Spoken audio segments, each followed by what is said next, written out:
Hello बच्चों, हम आपकी वर्कशीट पहले डिस्कस कर चुके हैं क्लास में। वर्कशीट नंबर 20 की मैं बात कर रही हूँ क्योंकि कुछ बच्चों को जो एक्सरसाइज के इसमें क्वेश्चन है उनमें दिक्कत थी, तो मैं उन्हीं को कराने वाली हूँ। वर्कशीट जो है आपकी वो है प्रतिस्थापन विधि के ऊपर। डेट थी 23 मंडे को और क्लास 10th की वर्कशीट है ये। प्रतिस्थापन विधि में हम कुछ चीज़ें डिस्कस कर चुके थे, मैं एक बार फिर से रिवीजन करा देती हूँ। जैसे कि प्रतिस्थापन विधि और विलोपन विधि, ये दोनों जो हैं ये किसके अंदर आते हैं, ये बीजगणितीय विधियों के अंदर आते हैं।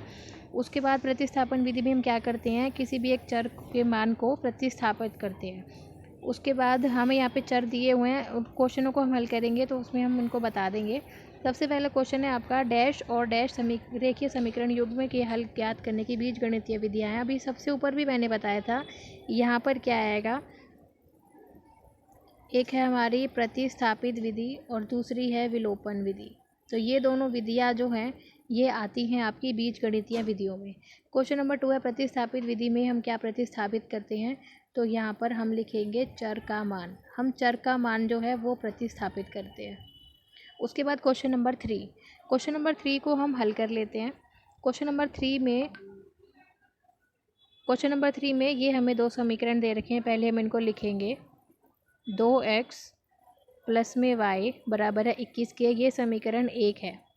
और दूसरा समीकरण है 3x प्लस में 5y बराबर है 49 के। समीकरण प्रतिस्थापित विधि में हम क्या करते हैं, किसी भी एक समीकरण से एक चर का मान निकालकर हम दूसरे समीकरण में उसको रखते हैं और उसके बाद हम उनको हल करते हैं।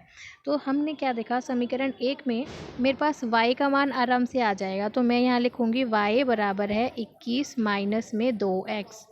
ये क्या है, हम इसको समीकरण 3 बना देंगे और ये जो y का मान है वो हम समीकरण 2 में रख देंगे। ये लिखा है 3x प्लस में 5 गुणा में यहाँ हम y का मान रख रहे हैं 21 माइनस में 2x और ये बराबर है 49 के। ये बना 3x प्लस में 5 एकम 5 और 5 दूनी 10, 105 माइनस में 10x बराबर है 49 के। अब 3x माइनस में 10x करेंगे तो ये आएगा माइनस का 7x बराबर होगा 49 माइनस में क्या किया है 105 किया है, तो ये आया माइनस का 7x बराबर है, यहाँ पर 105 भी माइनस का है तो इधर भी माइनस का आंसर आएगा। इसको हम माइनस करेंगे। अब 105 में से 49 घटाएंगे तो ये आएगा 56, माइनस से माइनस कट जाएगा। x का मान आएगा 56/7 यानी कि 8।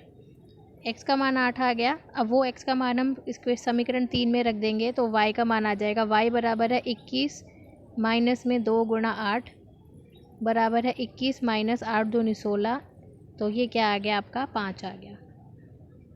यहाँ पर क्या है, y का मान 5 आया और x का मान 8 आया। क्वेश्चन आपका सॉल्व हो चुका है। अब हम क्वेश्चन नंबर 4 देखेंगे। क्वेश्चन नंबर 4 में हमें सिर्फ स्टेटमेंट दी हुई है और समीकरण हमें खुद बनानी है। यहाँ पे क्या दिया है, दो संख्याओं का अंतर 26 है। आप मानोगे एक संख्या को x मान लो, दूसरी को y, तो x माइनस y दोनों का अंतर क्या दे रखा है, दोनों का अंतर दे रखा है 26। उसके बाद सेकंड दे रखा है एक संख्या दूसरी संख्या की 3 गुना है, तो हम लिख सकते हैं x बराबर है 3y के। ये समीकरण क्या हो गया 2। अब देखो यहाँ पर हमारे पास x का मान सीधा सीधा हमें मिला ही हुआ है, ये मान हम समीकरण नंबर 1 में रख देंगे। तो x की जगह रखा 3y माइनस में y बराबर है 26 के। 3y में से y घटाएंगे तो ये आएगा 2y बराबर है 26 के और y आएगा 26/2 यानी कि y का मान आया 13। और ये y का मान फिर हम समीकरण 2 में रख देंगे तो x आएगा 3 गुणा में 13 यानी कि x का मान आएगा 39। तो बच्चों ये हमने प्रतिस्थापन विधि को यूज़ करके यहाँ पर समीकरण को हल किया है और x और y के मान निकाले हैं। अब हम आपकी नेक्स्ट वर्कशीट जो आपकी आज की वर्कशीट है यानी वेडनेसडे की, उसको डिस्कस करेंगे। उसके भी हम क्वेश्चंस करने वाले हैं क्योंकि थ्योरी हम पहले डिस्कस कर चुके हैं क्लास में। तो बच्चों हम देख रहे हैं अब वर्कशीट नंबर 21। वर्कशीट नंबर 21 देख रहे हैं। इसको डिस्कस करेंगे हम, जिसमें आपका आज की विधि जो है वो है विलोपन विधि। विलोपन विधि का मतलब क्या होता है? विलोपन विधि में क्या है, हम किसी भी एक चर का विलोप करते हैं, उसे हटाने की कोशिश करते हैं पूरी तरीके से। और वो कब हटा पाएंगे? जब दोनों समीकरण में जो भी चर हम हटाना चाहते हैं उसके गुणांक सेम होंगे, तो हम उनको फिर दोनों समीकरण को आपस में माइनस कर देते हैं और वो समीकरण, वो जो चर हैं वो कैंसिल हो जाते हैं। तो इसमें कुछ चीज़ें ध्यान रखने की हैं, जैसे कि अगर एक चर का गुणांक जो है वो दूसरे चर का गुणांक, उनको सेम बनाने के लिए हम मल्टीप्लिकेशन करते हैं। अगर एक नंबर जो है वो दूसरे का गुणज है, यानी उसकी टेबल में आता है, तो हम एक ही समीकरण को गुणा करेंगे। ये क्वेश्चंस में भी हम देख लेंगे। यहाँ पर आपकी कुछ ये टेबल दे रखी है जिसको हमें हल करना है। यहाँ हमें एक चीज़ याद रखनी है कि अगर हमें किसी भी चर को विलोप करना है, तो जब जो भी चीज़ हम उसके अंदर घटा रहे हैं या जोड़ रहे हैं वो उसका उल्टा होना चाहिए। जैसे कि अगर ये 3y है, इसमें से हम क्या घटाएं कि आंसर हमारा 0 आए। y हमें दे रखा है, गुणांक लिखना है, तो क्या आएगा? सेम गुणांक आना चाहिए।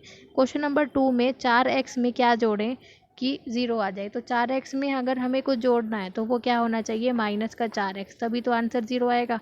तो यहाँ जो ब्लैंक है यहाँ हम क्या लिखेंगे? आंसर -4।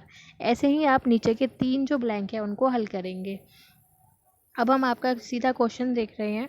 क्वेश्चन में क्या है, हम सबसे पहले क्वेश्चन नंबर 1 और 2। क्वेश्चन नंबर 1 मैं आपको एक हिंट दे देती हूँ, क्वेश्चन नंबर 2 को हम सॉल्व करेंगे पूरी तरीके से। क्वेश्चन नंबर 1 में हमें ये दे रखे हैं 3x + 4y बराबर है 10 के। समीकरण 1 मान लेंगे इसको। और x माइनस में y बराबर है 1 के, इसको समीकरण 2 मानेंगे। समीकरण 1 में x का गुणांक 3 है, समीकरण 2 में x का गुणांक 1 है, तो हम समीकरण 2 को 3 से गुणा कर रहे हैं। समीकरण 2 को 3 से गुणा करने पर वो बन जाएगा 3x - 3y बराबर है 3 के। समीकरण 1 हमने ऊपर लिखा है 3x प्लस में 4y बराबर है 10, और समीकरण 2 हमने नीचे लिखा है 3x माइनस में 3y बराबर है 3 के। इनको घटाएंगे हम, माइनस प्लस और माइनस, 4 और 3 7, 7y, इधर 3x से 3x कट गया, 7y बराबर है 7 के, और y क्या आ गया है? 1 के। अब ये हम किसी भी समीकरण में y का मान रखेंगे और वहाँ से फिर हम x का मान निकाल लेंगे। ऐसे आपको क्या करना है? इन्हें हल करना है।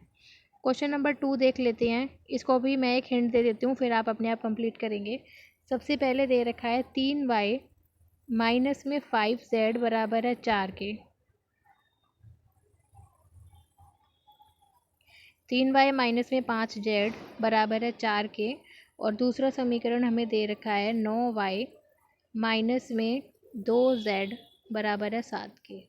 ये समीकरण 2 और ये है समीकरण 1। समीकरण 1 में हमने देखा यहाँ पर इसके y का गुणांक जो है वो 3 है। समीकरण 2 में y का गुणांक 9 है। अगर हम 3 को 3 से गुणा कर दें तो वो 9 बन जाएगा, इसलिए हम समीकरण 1 को 3 से गुणा करेंगे। 3 से गुणा करने पर समीकरण 1 बन जाएगा 9y माइनस में 15z बराबर है 12 के। समीकरण 2 हम इसके नीचे लिखेंगे 9y माइनस में 2z बराबर है 7 के। अब हम इन समीकरण को आपस में हल करेंगे, माइनस प्लस और माइनस, 9y से 9y कैंसिल हो जाएगा। 15z में से 2z जाएंगे तो आंसर आएगा 13z, क्योंकि 15 जो है वो माइनस का था, इसलिए इसके आगे माइनस आएगा, और ये बराबर होगा 5 के। तो यहाँ से z का मान क्या आया? -5/13।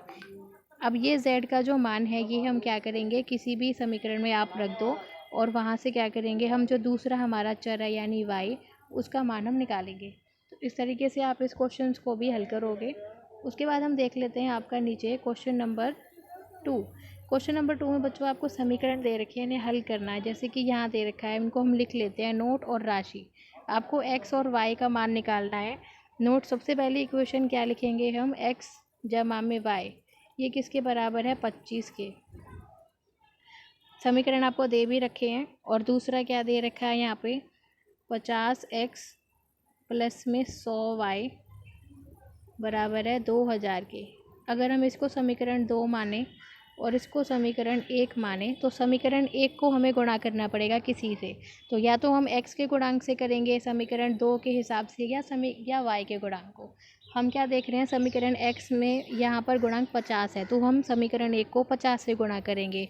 तो समीकरण 1 50 से गुणा करने पर बन जाएगा 50x प्लस में 50y बराबर है 1250। उसके बाद नीचे हम यहाँ पर हम इस वाले समीकरण को जो 50 से गुणा करने पर आया है इसे समीकरण 2 में से घटा देंगे। हम यहाँ लिख लेते हैं एक बार 50x प्लस में 100y बराबर है 2000। गुणा की हुई समीकरण हम इसके नीचे लिखेंगे प्लस में 50y बराबर है 1250। इनको घटाएंगे माइनस माइनस माइनस 50x से 50x कट जाएगा 100 में से 50 जाएगा ये बचेगा 50y बराबर होगा 0 5 और 8। y का मान आएगा यहाँ से 0 से 0 कट जाएगी 5 एकम 5 5 सत्ते 35। y का मान आया 17। y का मान आप समीकरण में रखेंगे और यहाँ से x का मान निकालेंगे और आपका क्वेश्चन हल हुआ। तो बच्चों ये आपके मैंने 2 वर्कशीट का सॉल्यूशन बताया जिसमें आपने होमवर्क के क्वेश्चन बताने के लिए बोला था। हमने डिस्कस कर लिए हैं, थ्योरी हम डिस्कस कर चुके हैं। चैप्टर नंबर 3 में जो विधियाँ थी उसके ऊपर ये वर्कशीट था। आई होप आपको ये समझ आई होगी। अगर फिर भी आपको कोई प्रॉब्लम हो तो आप पूछ सकते हैं।